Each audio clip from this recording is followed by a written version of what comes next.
Here, of course, we'll have sports coming up at the bottom of the hour. Now we're ready. We're on Mix 104.1, MixTV.tv. We are joined by United States Senator Bill Hagerty of Tennessee. Good morning, Senator. Good morning, Steve. Great to be with you this morning. And it is a pleasure having you, and you are very much in national news this morning as your resolution to block the so-called D.C. crime bill passed the United States Senate. Tell me about it. Just bring me up to date, Senator. Well, I have, in any given week, Steve, Senator Blackburn and I will have 100, 200, 300 constituents from Tennessee that come to visit us here in Washington.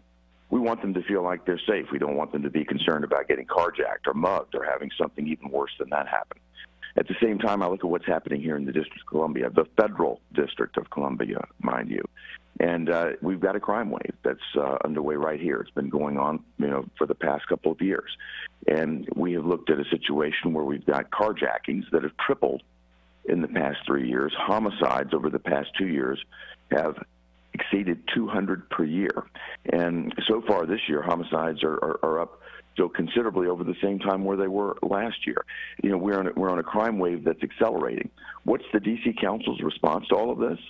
They want to send out some woke messaging and actually lower the penalties for all major felonies. And get this one, Steve. They want to make misdemeanors all entitled to a jury trial. Well, the system's already clogged up here trying to try felonies with jury trials. What it means is that when a prosecutor has somebody that's conducted a misdemeanor, they're not going to even charge them because they don't want to clog the system up even further. So it's going to turn D.C. into a catch-and-release environment for petty criminals, and it'll just become a hotbed, even more so than it is for crime. So it was time to put a foot down against crime in these major cities across the country. This was something that Congress has the unique right to do in the Federal District of Columbia because the Constitution, Article 1, Section 8, leaves that responsibility to the Congress. The D.C. Home Rule Act actually puts it specifically to the Congress to review these laws. And somehow D.C. was shocked that I decided to invoke that authority and block this. So we're joined by Senator Bill Hagerty, and Senator, it has been a rare spot of bipartisan support for your bill to the point that President Joe Biden is actually supporting this. Did that surprise you? Well, it wasn't always so, as they say, Steve. Initially, when I came out with this, Joe Biden put out a statement saying he's with the district, and we should stand down. And how dare you? And many journalists were coming up to me and asking me, what are you going to do with this? Surely Joe Biden's going to veto it. He's already promised it.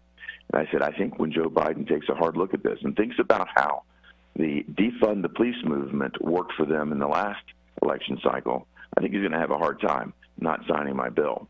Well, I guess the White House must uphold it because he flipped and came around and said, indeed, he will sign the bill. And I think that gave a lot of Democrats cover to move over, and they've now acknowledged that it's crazy to basically reduce penalties when you've got a crime wave accelerating in any city, certainly in the capital of our nation. And the unfortunate thing for a number of Democrats who wanted to join the D.C. Council and give some woke signaling is that over in the House of Representatives, they voted on this before Biden flipped. And 173 Democrats voted against me. A number of them are in tough districts for Democrats. They're in what would normally be a red district. And they are just furious that Biden left them twisting in the wind. I understand that the National Republican Congressional Committee is looking at running soft-on crime ads against some of these idiots that thought they would take an opportunity to give some sort of woke message that we're going to be soft on crime. And it's going to hurt them. It's going to hurt them. We're joined by Senator Bill Hagerty, and I want to move on. I know you're very busy, so we've got a couple of questions here. We understand that President Biden's proposed budget will be released today. Just overall, what do you make of what you're hearing about that thus far? So what we'll get is a very, they call it a skinny budget, but a very thin view of what Biden is attempting to do. We won't get the details for several more weeks. First, I'll say that Biden is already a month late on delivering the budget. This is typical of this administration and lack of seriousness. They talk about, there'll be focused on reducing the debt and the deficit. All they're talking about is continuing this rampant spending and then just jacking up taxes on hardworking Americans. I'm certain that it's going to be a non-starter, and it's just quite unfortunate that they don't think that they need to take things seriously here in Washington. Certainly the Democrats don't. Joe Biden and his administration has turned out to be just, a massive spender in the face of terrible inflation. It's irresponsible, but I'll have to say this: if you look at our debt, we've had irresponsible behavior on both sides of the aisle over the years that have allowed us to amass this, tremendous debt that we're parking on the shoulders of our children and grandchildren. It's time to start to curb, to bend this back, to curb this incredible spending. They keep saying if we want to do something about it, the debt limit is coming up, and we ought to address it then. I think that's an entirely reasonable place to address this. The Democrat response to that is, oh boy, the Republicans are going to put the full faith and credit of the United States government on the line. That doesn't have to happen at all. We can guarantee that the interest will be paid on the debt. We can take that off the table. They say that we're going to put Social Security, Medicaid, Medicare, programs that people depend upon every day on the line. Not so. There are plenty of areas. If you just look, for example, at Joe Biden's student loan forgiveness program, that's between $350 and $400 billion that have not gone out the door. Take it back. If you look at uncommitted funds for this stimulus, this pandemic stimulus that they called it, that they put out, there are a tremendous number, tens if not hundreds of billions of dollars that are yet to be committed, yet to be spent. Pull them back. We could easily get well over $1 trillion worth of savings right there. So I think we just need to take a hard look at what we've got here. There's plenty of waste.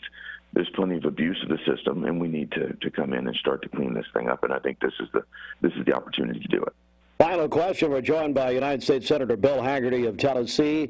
We did, when we promoted the interview with you, Senator, we got a question from a local elected official who asked this question. Let me ask you this. Will Congress extend the deadline for counties to use their ARP funds, in your opinion? There has been a lot of discussion about that, and the answer is I don't know at this point.